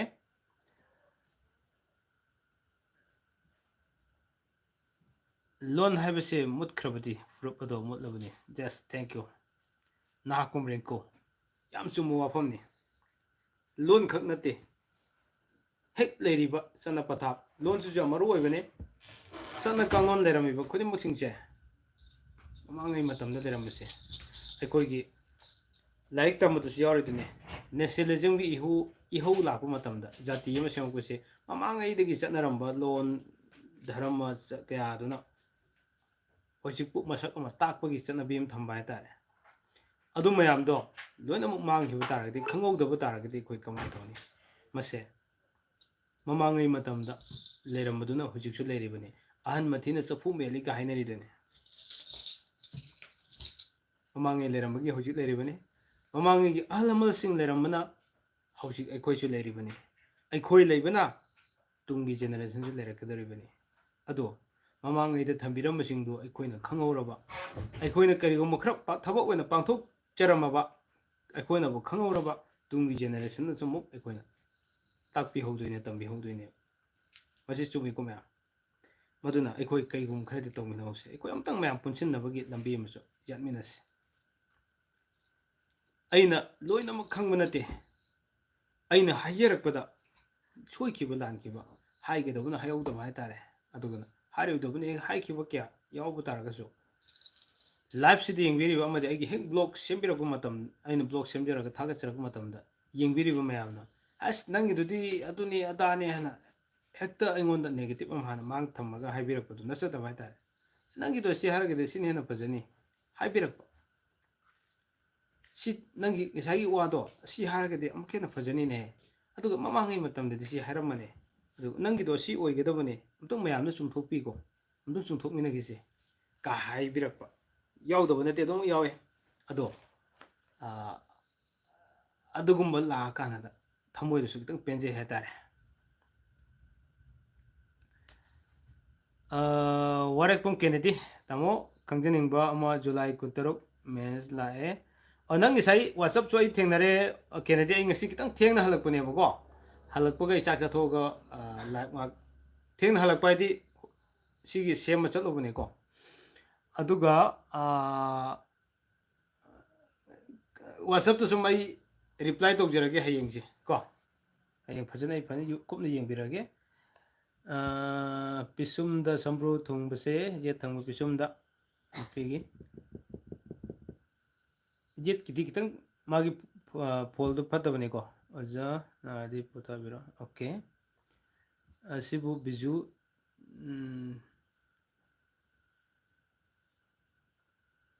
ꯀꯔꯤ ꯍꯥꯏꯅꯣ ꯈꯪꯗ꯭ꯔꯦꯅꯦ ꯉꯥꯛꯄꯤꯅꯕ ꯂꯩꯔꯣꯏꯗ꯭ꯔꯥ ꯍꯥꯏꯕ ꯀꯜꯆꯔꯦꯜ ꯐꯤꯂꯝꯁꯦ ꯁꯤ ꯑꯩꯈꯣꯏꯒꯤ ꯃꯔꯨ ꯑꯣꯏ ꯊꯦꯡꯛ ꯌꯨ ꯁꯣ ꯃꯆ ꯔꯤꯡꯀꯨ ꯅꯨꯄꯤꯒꯤ ꯑꯣꯏ ꯃꯤꯠ ꯃꯅꯨꯡꯗ ꯁꯝꯕ꯭ꯔꯨꯒꯤꯁꯦ ꯑꯩ ꯉꯁꯤ ꯑꯝꯇ ꯄꯥꯎꯈꯨꯝ ꯄꯤꯖꯔꯨꯒꯦ ꯃꯌꯥꯝ ꯋꯥꯔꯧꯕꯤꯖ ꯀꯃꯦꯟꯠꯁꯦ ꯌꯥꯝꯃꯟꯈ꯭ꯔꯦ ꯔꯥꯏꯠꯁ ꯑꯣꯀꯦ ꯌꯥꯝ ꯆꯨꯝꯃꯦ ꯋꯤꯛ ꯑꯃꯗ ꯁꯟꯗꯦ ꯈꯨꯗꯤꯡꯒꯤ ꯇꯧꯁꯦ ꯑꯣꯖꯥ ꯑꯣꯀꯦ ꯏꯌꯥꯝꯕꯁꯦ ꯋꯦꯅꯁꯗꯦ ꯄꯣꯛꯄꯒꯤ ꯆꯥꯟꯅꯕ ꯂꯥꯛꯈꯠꯂꯛꯑꯦ ꯃꯌꯥꯝ ꯂꯣꯏꯁꯤꯟꯖꯔꯒꯦ ꯂꯣꯏꯕ ꯐꯥꯎꯕ ꯌꯦꯡꯃꯤꯟꯅꯕ ꯑꯃꯗꯤ ꯈꯪꯍꯧꯗꯅ ꯂꯥꯏꯚ ꯃꯇꯝ ꯀꯨꯏꯔꯕꯒꯤ ꯃꯇꯨꯡꯗ ꯂꯥꯏꯚ ꯇꯧꯖꯕꯁꯤꯗ ꯃꯌꯥꯝ ꯊꯣꯛꯄꯤꯔꯛꯇꯨꯅ ꯁꯞꯄꯣꯔꯠ ꯇꯧꯃꯤꯟꯅꯕ ꯌꯥꯝ ꯅꯨꯡꯉꯥꯏꯖꯩ ꯑꯩ ꯃꯌꯥꯝꯒꯤ ꯅꯤꯡꯕ ꯃꯄꯨꯡ ꯐꯥꯅ ꯊꯨꯡꯍꯟꯖꯕ ꯉꯝꯖꯗ꯭ꯔꯦ ꯅꯦꯛꯁ ꯂꯥꯏꯚꯇ ꯑꯃꯨꯛ ꯑꯩ ꯂꯥꯛꯑꯒ ꯃꯌꯥꯝ ꯍꯨꯞꯅ ꯑꯩꯈꯣꯏ ꯊꯦꯡꯅꯃꯤꯟꯅꯁꯤ ꯑꯗꯨꯒ ꯈꯪꯃꯤꯟꯅꯁꯤ ꯑꯩꯅ ꯑꯈꯪꯕ ꯈꯨꯗꯤꯡꯃꯛ ꯁꯤꯌꯔ ꯇꯧꯖꯒꯦ ꯉꯁꯤꯒꯤꯗꯤ ꯈꯤꯇꯪ ꯏꯁꯥꯗ ꯑꯩ ꯋꯥꯍꯟꯖꯕꯁꯦ ꯅꯨꯡꯉꯥꯏꯖꯗ꯭ꯔꯦ ꯄꯣꯊꯥꯖꯔꯒꯦ ꯃꯌꯥꯝ ꯋꯥꯔꯧꯕꯤꯔꯣꯏ ꯃꯌꯥꯝꯅ ꯍꯪꯕꯤꯔꯛꯄ ꯋꯥꯍꯪꯁꯤꯡꯗꯣ ꯑꯩꯅ ꯂꯣꯏꯅ ꯈꯨꯝꯕ ꯉꯝꯖꯍꯧꯗꯕ ꯈꯨꯝꯍꯧꯗꯕ ꯑꯃꯗꯤ ꯀꯥꯟꯈꯤꯕ ꯀꯌꯥ ꯌꯥꯎꯕꯁꯤꯡꯗꯣ ꯋꯥꯔꯧꯕꯤꯗꯅꯕꯒꯤꯗꯃꯛꯇꯁꯨ ꯑꯃꯨꯛꯀꯁꯨ ꯍꯟꯅ ꯊꯝꯖꯔꯤ ꯑꯗꯨꯒ ꯑꯩꯅ ꯍꯥꯏꯕꯗ ꯍꯦꯟꯖꯤꯟꯈꯤꯕ ꯀꯌా ꯌꯥꯎꯔꯒꯁꯨ ꯉꯥꯛꯄꯤꯅꯕꯒꯤꯗꯃꯛꯇ ꯍꯥꯏꯗꯨꯅ ꯈꯪꯍꯟꯖꯔꯤ ꯉꯁꯤꯒꯤꯗꯃꯛꯇꯗꯤ ꯂꯥꯏꯚꯁꯤ ꯃꯇꯥꯡ ꯑꯁ꯭ꯋꯥꯏꯗ ꯑꯩ ꯇꯦꯟꯁꯤꯟꯖꯔꯒꯦ ꯃꯌꯥꯝ ꯋꯥꯔꯧꯕꯤꯔꯣꯏ ꯍꯛꯆꯥꯡ ꯈꯤꯇꯪ ꯅꯨꯡꯉꯥꯏꯇꯕꯒꯤꯅꯤ ꯑꯗꯨꯅ ꯂꯣꯏꯕ ꯐꯥꯎꯕ ꯃꯤꯠꯌꯦꯡ ꯇꯥꯃꯤꯟꯅꯕ ꯈꯨꯗꯤꯡꯃꯛ ꯑꯃꯗꯤ ꯅꯨꯡꯁꯤꯖꯔꯕ ꯚꯤꯌꯨꯋꯔ ꯁꯕꯁꯀ꯭ꯔꯥꯏꯕꯔ ꯈꯨꯗꯤꯡꯃꯛꯄꯨ ꯑꯃꯨꯛꯀꯁꯨ ꯊꯥꯒꯠꯆꯕ ꯐꯣꯡꯗꯣꯛꯆꯔꯤ ꯀꯪꯂꯩꯄꯥꯛꯅ ꯌꯥꯏꯐꯔꯤꯀꯣ ꯃꯌꯥꯝ ꯒꯨꯗ ꯅꯥꯏꯠ ꯑꯦꯚ꯭ꯔꯤꯋꯥꯟ